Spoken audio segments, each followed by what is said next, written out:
Okay, still in the process of putting this engine together. The weather won't work with me, you know. Well, today's a okay day.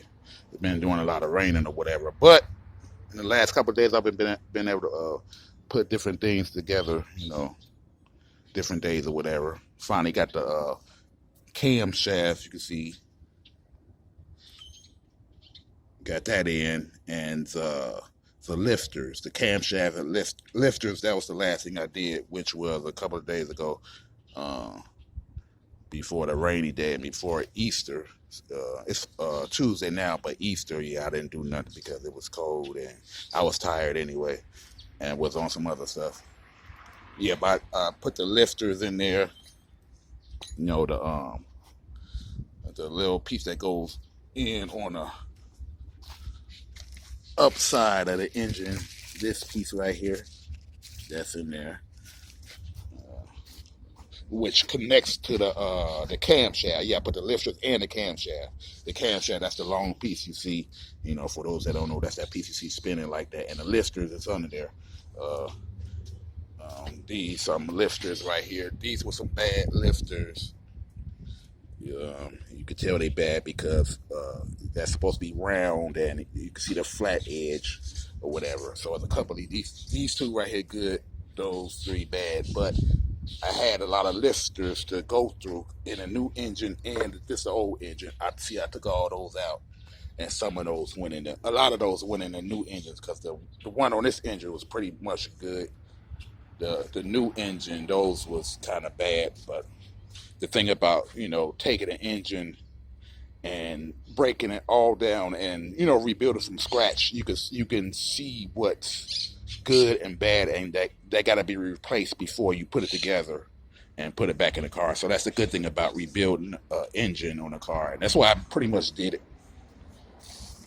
I got this engine. I only paid $200 for it, and the guy I talked to was cool. He was pretty much informal about it.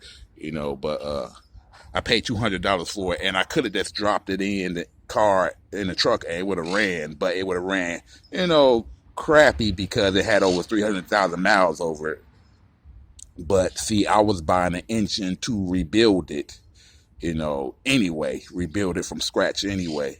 So he was said that was a good deal for me, $200, because a rebuilt engine, well, an engine with low miles, one of these engines is going to be like like $1,000 something, something rebuilt like I'm doing is going to be 4,000, and of course brand new that's going to be 5,000 and up. So a $200 core engine like this was good for what I was doing rebuilding with it, because the only thing I wanted it for was the starter holes. These two holes right here, which holds the starter, and that was the problem with the original engine. Uh, the starter holes was stripped. One was stripped, and one was stripped and cracked. So it was half a hole, and I was having problems with the starter mounting it, and rigging it up for so it can, start, and that was a whole problem. So that's why I had to get a whole new engine just for this. And I didn't care about nothing else on the engine because I was going to rebuild it anyway.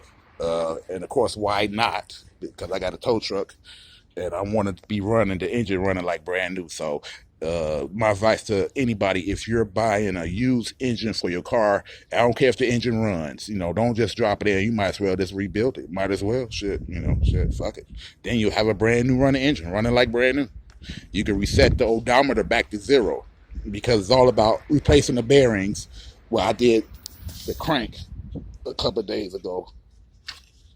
This big piece, the crank, is not gonna spin freely because these screws on this engine stand is kind of bent, where because it's a heavy ass engine or whatever. But rebuilding all the bearings and stuff like that, and that's what makes a new engine new. That's what the miles on your dashboard consist of, what's inside the engine, not what's outside the engine, not the alternator, all that garbage.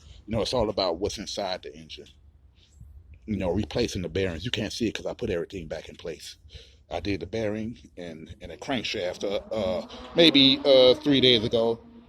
I did the camshaft you see down there, and the lifters, 2 days ago or whatever. But it's still a process. I'm waiting for my um what's that spring compressor, so I could put my the pistons in with the new piston rings, because I'm getting new piston. Well, I got new piston rings and everything.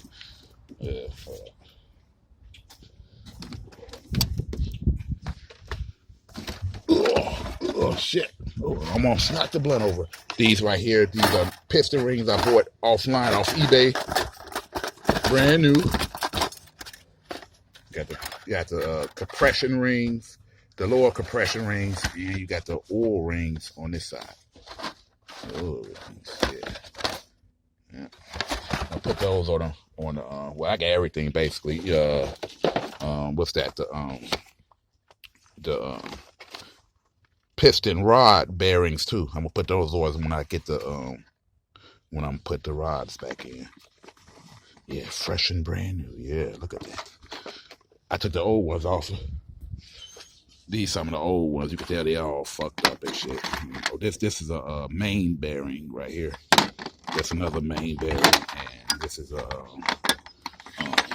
piston rod bearing. And these are just a few of them, because there's a whole lot of them. They scattered all across the yard here somewhere on the roof of that car right there. And like these, the lifters, you know, I told you about, you know. And these are all the piston rings that came off the, these are old ones that came off. They all worn out or whatever. So the engine's going to be fresh and running like brand new. Yeah, that's what's up. Yeah. But yeah, still a process. I'm waiting for the weather to clear up. I really can't do too much today because I'm still waiting for some tools to come off eBay, you know, so I can finish putting this motherfucker together.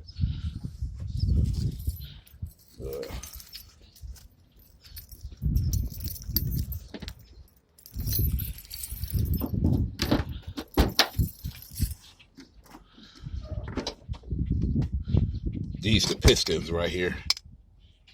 And you see it's 8 of them. You know, and then the piston, the little pieces that lock them in together. The oil pan right there. I painted that motherfucker. Yep. But all right. Still a process. I wish I could record while I'm working it, baby. My hands be busy and greasy and too greasy to hold my phone, because one thing about putting an engine or dealing with an engine, you got a whole lot of oil to deal with. Even putting the new parts back in, you got to lubricate it down to do it, because you can't put it in dry, so that calls for a messy, oily job or whatever. Yeah. Yep. But I'm going to do a little bit something today. You know. And when I get it running, or, you know, I'm going to post as I go, you know what I'm saying? Until the day it's running. When I drop it in and it's all good. I know I ain't going to have no problem, at least with that starter. And engine, like I said, would be brand new, because I'm replacing everything. This old engine right here, like I said, the block is no good because the starter hose is stripped and cracked, but it's still good parts on here. You see the timing chain right here, that's still good. The cam shaft is still in there. You can see that. Oh no, you can't see that from there. The crank shaft is still good, and then these pistons right there, those still good. And of course the flywheel back there. The block itself is scrap, and that ain't no good. I'm just gonna keep the other parts for parts, but I'm gonna keep the engine back here in my yard like this as a lawn ornament, because I like car stuff that's comfortable around this environment. But yeah, got everything covered up because it's been raining and stuff, and then of course I don't want nobody to see shit, and then I got everything chained down. Got my big dog chain that stretches all. Got a big dog chain with 3 locks on it. Cause people around here still. I know people got, you know, lock cutters, but you got to get through 3 locks to get through all this. And I'll buy some more locks if I have to. I don't give a fuck. All right, well, that's it for this little video right here. Just an update or whatever. All right, peace.